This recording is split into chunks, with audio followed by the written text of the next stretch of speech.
Hi, Kevin Wright here, and as we approach the end of 2021, I thought it would be a good idea to do a review of what's been happening in property in 2021. So to watch my take on what's been happening in property, keep watching.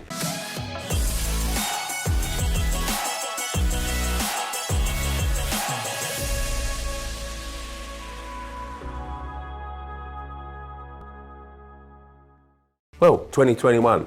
Been a bit of a year, hasn't it, really? We started the year in lockdown, hardly got celebrating New Year out the way as much as we could, and we're in lockdown until April. Hey, have you subscribed yet? Click that subscribe button down there and that dingy belly thing so you don't miss any of my videos when they're released, which is every week. Great, thanks. I almost forgot, Instagram. Click that button too, look, it's down there. Thanks. However, the property market was still functioning. Agents were allowing you to view properties. Virtual viewings increased as more agents jumped on board with the fact that they could actually shoot a video in the property, post it on Wright or Zoopla, and you could actually do a viewing without doing a viewing, at least in the physical sense. So virtual viewings became more of a thing in 2021, having started in 2020. And it seems probable that they're here to stay. Now, like many other things, they may have come around eventually, but COVID has accelerated their development. Now, I've also seen agents get snowed under with potential buyers, which has often resulted in agents being more and more precious about the time they spend with would-be buyers. So if you're not creating really good impressions with agents, this could have meant you've struggled to get any of their time. You might even have found them a bit on the rude side, and they've been more and more resistant to letting people view properties. Now, one of the things we've seen in our brokerage is an expansion of being asked to provide proof of funds just to view a property, let alone making an offer.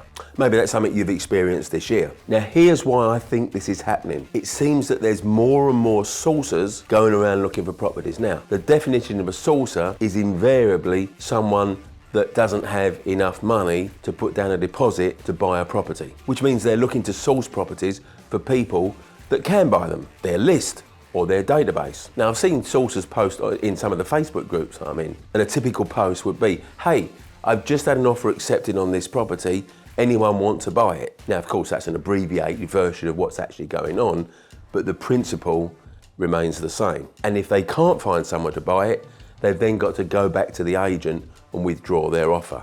Now, I think it could be that agents are viewing this activity with varying degrees of irritation. And I think they've sussed out that one of the ways to restrict sources viewing and making offers on properties that they can never afford to buy is to make them provide proof of funds before they'll book a viewing. I can see the sense in that. But if you're a buyer and not a sourcer, of course you're getting caught in the same net. Now, as brokers, we're very happy to provide proof of funds for anyone that wants to buy a property.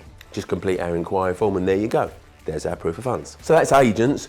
What about bureaucracy? What's happened in bureaucracy in 2021? Whether you're talking about land registry or mortgage lenders or solicitors or searches from councils, pretty much everything of a bureaucratic nature has been slower. Now, even if it's speeded up from 2020 levels, when we had more severe lockdowns, it's still not back at pre-COVID processing times. Organisations are still suffering the effects of COVID in terms of staff being off or having to isolate, still working from home in some instances, and that is still having a negative impact on being able to turn things around. So solicitors are taking that bit longer to do their stuff compared to pre-COVID. Mortgage lenders are still taking longer to process mortgages than they were pre-COVID. Land registry is still taking longer to put sales on the register. So though there's been a certain easing of the log jams that created in 2020, to a degree they're still there,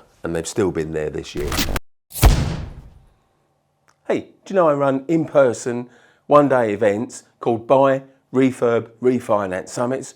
2 great speakers, plus me, for a full day in a city near you. Look at the link below to see when the next one is for you. Now, talking of solicitors, what about the stamp duty holiday? Well, although that's ended now, to the great relief of pretty much every conveyancing solicitor, it was with us for most of the year, and that was a hangover from 2020. So you had the £500,000 exemption, at the beginning of the year, which gave way to a tapered 250,000, which gave way to a 250,000 exemption, and that finally stopped at the end of September. Now, it was introduced by the Treasury in early 2020 in a response to the pandemic, and if the aim was to keep the property market buoyant, well, it was an outrageous success, wasn't it? I remember predictions going back to the start of lockdown 1 in April 2020, saying that property was likely to fall anything from 5 to 15% by the end of 2020. The reverse happened, didn't it? And the buoyant property market continued pretty much all the way through 2021. Now, although it's notoriously difficult to predict what's going to happen with the market and property prices, a tail off in terms of volume, if not price, would have been expected in the fourth quarter of 2021.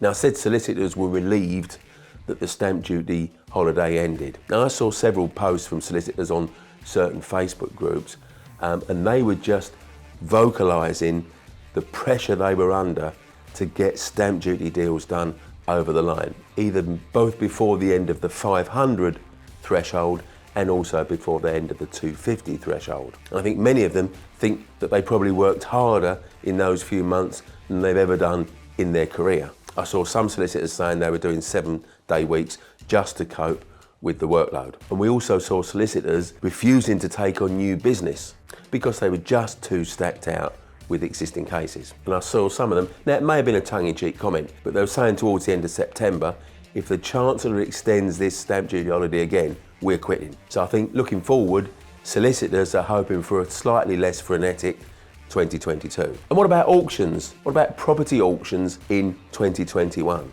Well, they've been amazingly buoyant right the way through the year. Now, I must admit, I had reservations about how auctions would pivot from being in hotel rooms predominantly, pre-COVID, to online. Because I've witnessed the febrile atmosphere of hotel rooms stacked full of investors, standing room only, sometimes with the homes under the hammer cameras in evidence, and the rooms were humming and buzzing with energy, and that was pushing prices up. And I was sceptical about how that would translate to an online auction where there's no buzz that you can perceive sitting in your own home, tapping away on your keyboard. Boy, was I wrong on that one. Online auctions turned out to be even more vibrant online, achieving even higher prices online than they did in hotel rooms. So for the auction buyers amongst you, much more difficult to find a deal that you could get at a realistic price, and many properties continued to be sold in auction rooms at the done up value, even though they still needed doing up. And I saw many a comment in Facebook groups about frustrated would-be auction buyers that had done all their due diligence, even read the legal pack, done the viewing, and been massively outbid on auction day. Well, let's clarify that. For sensible, savvy auction buyers, it was largely a frustrating year. Now, conversely, it was an excellent, exceptional year for auction sellers. So auction sellers could put the dilapidated properties they'd just bought into auction without doing anything to them and seal themselves for way more than they should ever have reasonably sold for. So auctions in 2021, sellers were definitely the winners, hands down. Hey, have you subscribed yet? If not, click the button there. Oh, and that dingy belly thing there so you don't miss a new video every time I release one. Thank you. And follow me on Instagram too. There's the button down there. Thank you. So there we are then. That's my take on 2021 in various areas in property. Feel free to leave a comment. Always like to see comments and I'll respond. And I'm looking forward to see what happens in property in 2022. And I'll be back with more weekly finance videos to share with you in 2022. See you then.